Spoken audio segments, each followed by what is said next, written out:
What is good with y'all today, man? It's Cole Brown. I know it's been a minute, but y'all see the title. I'm gonna get straight into it. Busy schedules, y'all got a lot going on. You're not a fanatic about working out, but you want to get in good shape. You're tired of having that bird chest. You're tired of going to the beach and not taking your shirt off because you got the man boobs. Whatever it may be, this is for y'all.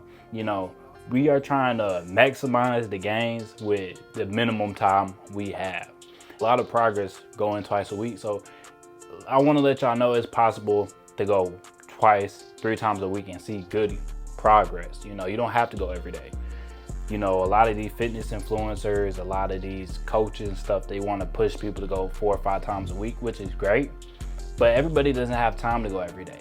And maybe once you get better at working out, you get better at whatever training you do, then you want to up it to more times a week. But starting off with twice a week, 3 times a week is perfectly fine, as long as you're going in the right direction. Get all them transformations, people hop on stuff and then they make these crazy gains in like 6 months, or they lie about the amount of time it took them.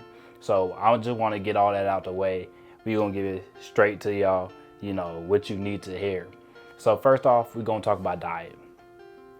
You don't have time to cook. A lot of y'all wake up and eat Pop-Tarts, eat cereal, honey buns, all these sweets in the morning.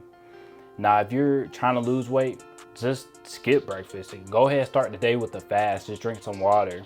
I start my day off with a smoothie. It's easy, it's quick, best way to start the day, man. If you're on the lighter side and you're trying to gain weight, eggs is a great option. Or if not, just start your day with a smoothie.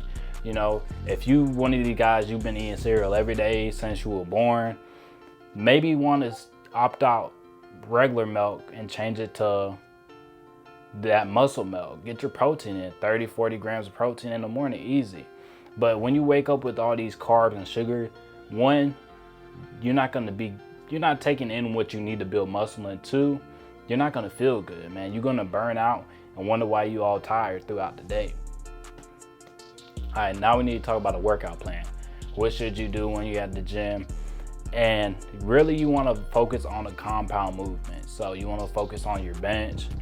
You want to focus on squats, pull-ups. That was my 3 main things that I focused on. I did bench, squats, pull-ups. That was like my bread and butter. Then I really started focusing on like dips and just start incorporating more things as time goes on. Shoulder press, military press, whatever you want to call it. You want to work that stuff in. But starting off, man, you can go to the gym twice a week, 2 hours, and start working it in, building up time. Because the first couple times you go, you're gonna be super sore. You're gonna feel it. You know what I'm saying? And I think a lot of people try to overdo when they first go in and they end up quitting. You realize it's gonna hurt. Realize it's not gonna be the best feeling. And focus on your compound movement so you get the most bang for your buck, so you can get in there and out the quickest. Another mistake I see a lot of people make when they first start working out, they don't take any breaks. Make sure you're taking your breaks, man. Let your muscles recover. I say at least 1.5 minutes, at least. Really, you want to be waiting about 2 minutes, but at least 1.5 minutes for most exercises, especially compound, man. A lot of times, the longer you wait, the better. If you wait in 3 minutes, that's fine, because you give your muscle more time to recover, so you can lift heavier weight and perform the exercise better instead of being tired throughout the whole thing.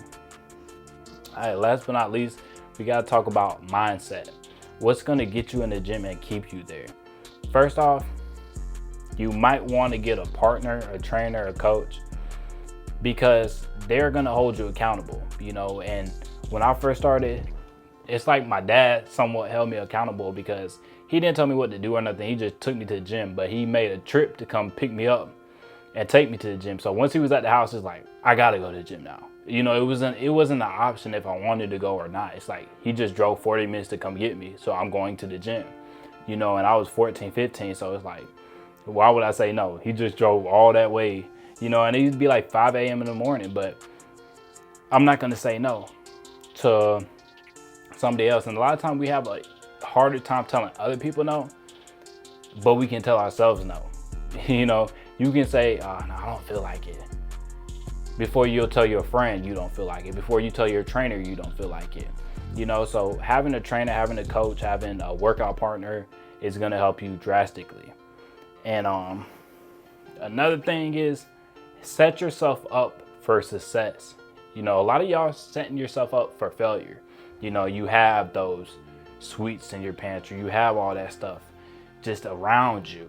You know, have some stuff at home, have some dumbbells in your room, have a pull-up bar between your doorway, hit some pull-ups throughout the day, hit some push-ups throughout the day, because that's where you're really gonna see a lot of progress. You know, I was only hitting the gym once or twice a week for a long time, but my bench was going up, all my lifts were going up because I was hitting pull-ups at home and I was doing push-ups at home. And it might have only been 50, 40 push-ups a day, but that compounds over time. Realize your actions compound. Realize everything you do every day is gonna compound. So do what future self is gonna be proud of, because a lot of times we make all these decisions on how we feel. You need to get out of that how I feel. I get it. You're probably busy working a job. You might have kids. You might have these little side hustles. We got a lot going on, and it's so easy to get distracted too now. So have it in yourself, like believe in yourself. You know you can get the job done, because there's been a lot of people that are in a worse shape than you, that have busier schedules than you, and they got the job done. You just have to commit to it. Make these baby steps first before you start trying to sprint, before you start trying to run. And I think you incorporate little things like adding more protein to your diet, you know, going to the gym twice a week, getting more steps in. You incorporate this little stuff in, and it just becomes part of your daily routine. And it's get easier and easier, and then you just build up, build up, build up. And then next you know, your body start changing, your mind start changing. And that's when you're going to get to the point where you want to be at. Trust and believe you can get to your dream physique with 2-3 times a week, as long as you ain't unrealistic expectations. But if you have realistic expectations, you can get a good physique in 3 years going to the gym 2-3 times a week. So just stick to this, man. I hope y'all enjoyed the video, and your boy is out. Make sure to subscribe.